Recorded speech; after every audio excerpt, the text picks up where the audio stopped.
Pondé, se alguém chamar você de direita, você se ofende? Não.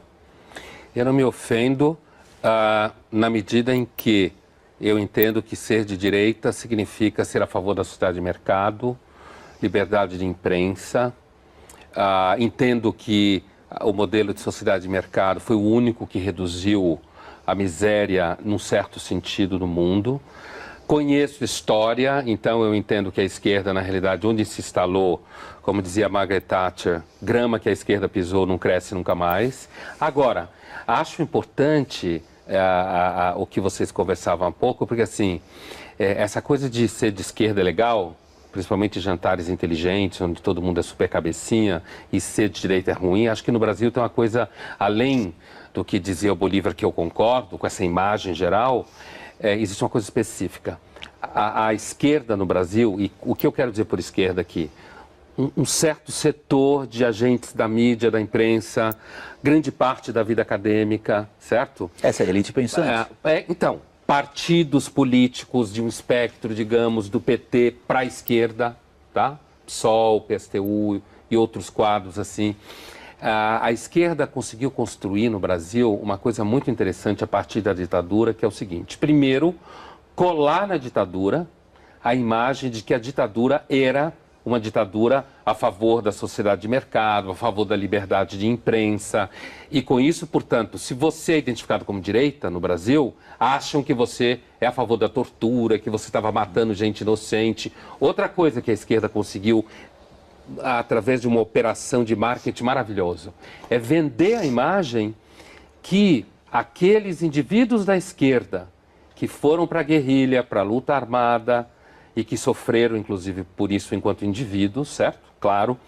Eles conseguiram colar a ideia de que eles lutavam pela liberdade. Essa é a grande mentira da esquerda brasileira, que a Comissão da Verdade deveria trazer isso à tona.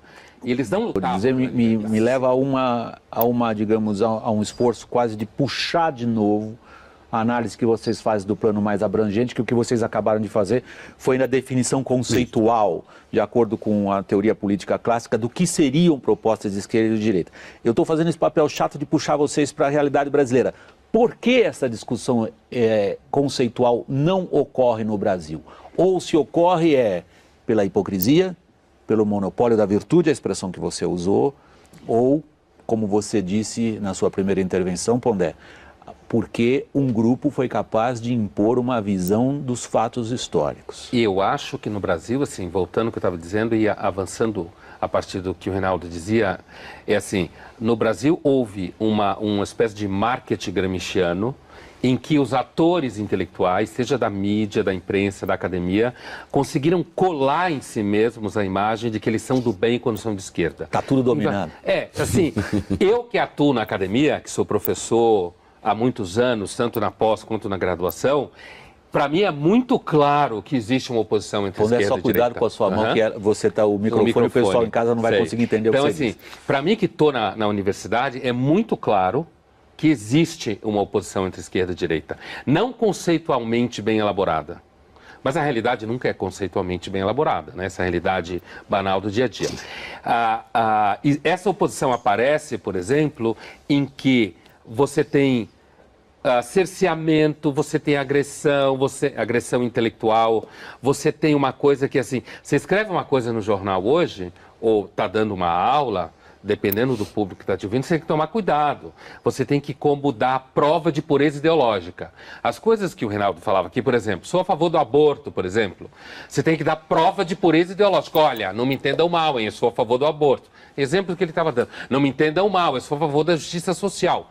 Eu entendo que uma das melhores formas de justiça social é você ter um mercado ativo que produz emprego, certo? E que se eu estou de saco cheio de você, que é meu patrão, eu arrumo emprego em outro lugar. Para mim isso é justiça social. E não o Estado taxar, se meter na economia o tempo inteiro.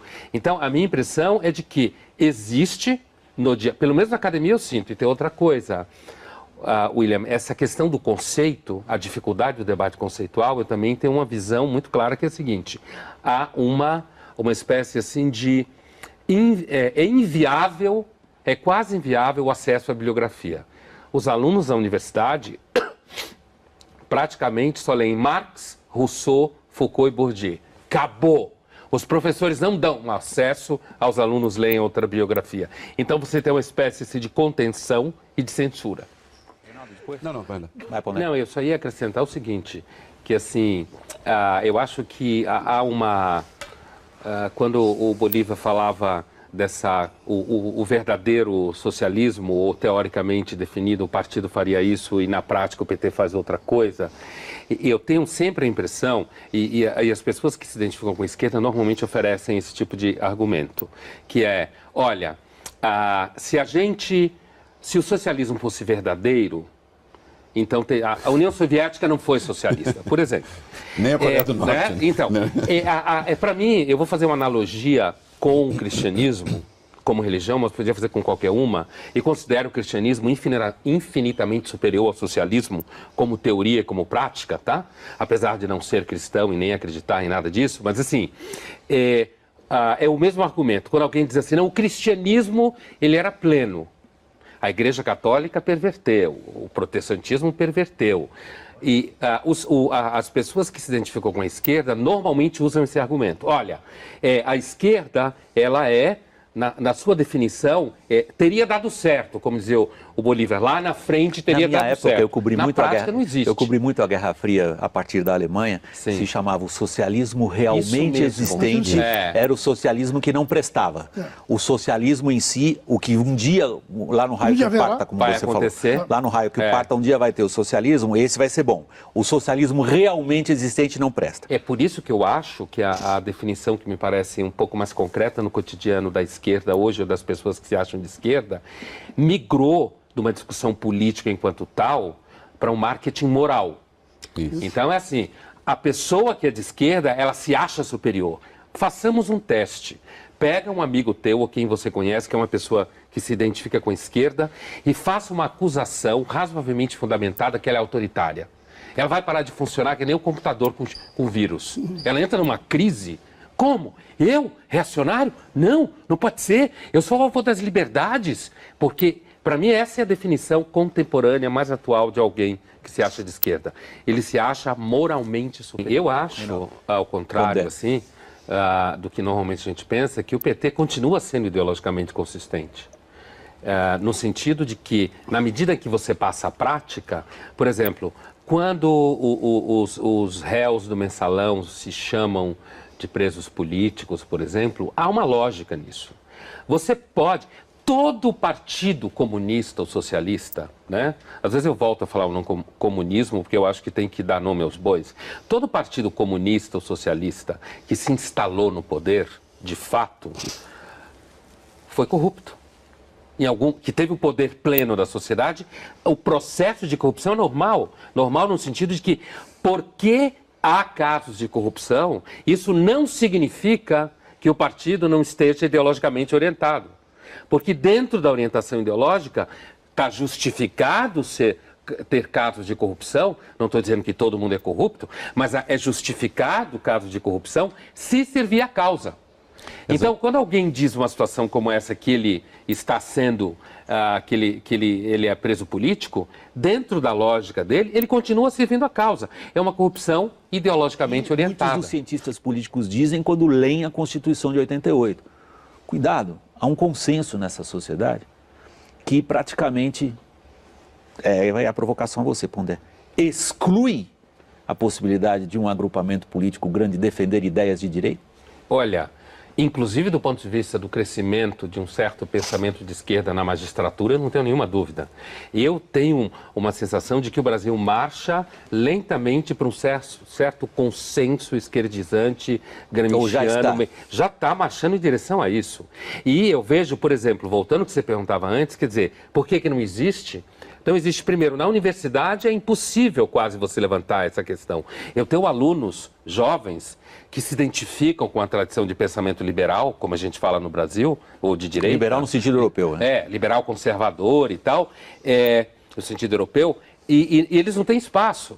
Eles não conseguem entrar em universidades grandes, não conseguem fazer pesquisa, são mal recebidos nos espaços. Se você pegar, por exemplo, centros culturais financiados por bancos, grosso modo, só financia pesquisa de esquerda, intelectual de esquerda, revista de esquerda, manifestação de esquerda. Se você pega alguma pequena instituição que queira fazer um seminário, um colóquio identificado com o pensamento liberal, conservador no sentido europeu, não tem dinheiro, não tem espaço, não tem institucionalização. Então, fica uma situação que vai ao encontro do que a gente falava antes, quer dizer, o próprio empresariado investe na esquerda. E quando você fala da Constituição, para mim é muito claro. Eu entendo que isso está ligado, tanto ao que o Reinaldo falava da uma certa religiosidade de negociação, quer dizer, e tem uma coisa também... Religiosidade William, que é anticapitalista, considera o lucro o pecado, se alguém ficou rico é porque alguém perdeu. E tem uma outra coisa, né? Eu acho que tem uma dificuldade. Recentemente eu participei de um colóquio na América Latina onde se discutia o pensamento liberal no Chile e aparece uma dificuldade muito grande que é o seguinte: o pensamento liberal conservador de direita, não essa patifaria de ditadura, não estou discutindo esse negócio de ditadura, ele exige de você uma responsabilidade pelo que você faz. Eu sou responsável pelo que eu faço. Eu sou um indivíduo que busca autonomia. Para mim, a maior virtude do pensamento de direita é a autonomia. Enquanto que o pensamento de esquerda, ao dissolver você no coletivo, ao dizer que a responsabilidade pelas coisas que acontecem é dos outros, ao dizer que a culpa é dos outros, é confortável. Então, o preguiçoso adora ser de esquerda. Mas veja, William, junto com a democracia cristã. Mas aí eu volto a minha questão para o Brasil. Eu puxo vocês um pouco para o lado do Brasil de novo. Quer dizer, vocês falam de uma situação, ao longo dessa edição do Globo News Painel, de guerra cultural. É essa a definição, eu acho. Nessa guerra cultural parece que tem um lado infinitamente mais forte que o outro. Está acabando de começar, e é por isso que eles começando, você acha? Ou está terminando? É assim, quando o Reinaldo fala da guinada direita, da mídia, da imprensa, porque o que caracteriza a esquerda no debate cultural é que ela não tolera a diferença. Isso. Apesar de falar de diferença o tempo inteiro. Não tolera a diferença. Então, quando ficam berrando, seja em que mídia que for contra a guinada da direita, é porque aparece uns 5 ou 6 que não tem medo profissional, não tem medo de ser difamado, tem repertório, porque tem uma outra coisa que caracteriza você ser de uma maioria, como a esquerda é no mundo cultural brasileiro. Não precisa ler, não precisa estudar. Basta pertencer ao grupo e sair gritando.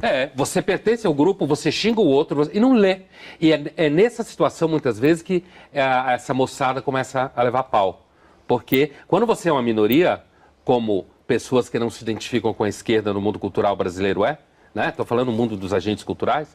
Quando você não se identifica com essa maioria, como toda minoria que está num conflito, você tem que se preparar.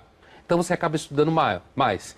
E aí tem um problema, porque na hora do debate, fica difícil, quando você é uma maioria paquidérmica, enfrentar quem está preparado. Não, até a matemática vira reacionária, né? Quando você discute matemática vira reacionária. Isso no Brasil hoje, abrir os olhos dos eleitores para o debate que não é esse debate rastaquera direita e esquerda, mas é o debate entre posturas fundamentais do indivíduo perante o Estado? Existe, tanto é que nós estamos nesse debate. E eu acho que essa é uma pequena diferença que tem acontecido nos últimos anos. Uma maior visibilidade.